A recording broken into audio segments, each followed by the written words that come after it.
ડભોઈથી રાજપીપળાને જોડતા મુખ્ય માર્ગ પર આવેલી શિનોર ચોકડી પાસે નર્મદા કેનાલ પર રોડ પહોળો કરવાની કામગીરી છેલ્લા 1 મહિનાથી અચાનક બંધ કરી દેવામાં આવતા સ્થાનિકો અને વાહન ચાલકોમાં ભારે રોષ જોવા મળી રહ્યો છે. તંત્ર અને કોન્ટ્રાક્ટરની ઘોર બેદરકારીના કારણે અહીં ગમે ત્યારે મોટી હોનારત સર્જાય તેવી ભીતિ સેવાઈ રહી છે. મુખ્ય સમસ્યા અને જોખમો ખુલ્લા સળિયા અને ઊંડા ખાડા છે. કેનાલની બંને સાઈડ પર નાળાના વિસ્તૃતીકરણ માટે ખોદકામ કરવામાં આવ્યું છે. હાલમાં બંને બાજુ લોખંડના સળિયા બહાર કાઢીને કામ અધવચ્ચે છોડી દેવાયું છે. રસ્તાની સાઈડમાં મોટા ખાડા હોવાથી રાત્રિના સમયે વાહન ચાલકો માટે આ જગ્યા ડેથ ટ્રેપ સમાન બની ગઈ છે.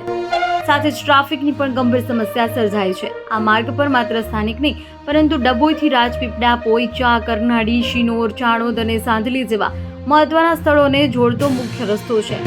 યાત્રાધામ હોવાને કારણે પ્રવાસીઓનો પણ ભારે ધસારો રહે છે, જે અધૂરા કામને લીધે કલાકો સુધી ટ્રાફિક જામમાં ફસાયેલા રહે છે. ગુડ મોર્ન 1 મહિનાથી કામ બંધ હોવા છતાં તેનું ચોક્કસ કારણ હજુ સુધી બહાર આવ્યું નથી. શું ગ્રાન્ટનો અભાવ છે કે કોન્ટ્રાક્ટરની આળસ, તે પ્રશ્ન લોકમુખે ચર્ચાઈ રહ્યો છે. સ્થાનિકોની માંગણી ગંભીર અકસ્માત સર્જાય તે પહેલા તંત્ર જાગે તે જરૂરી છે.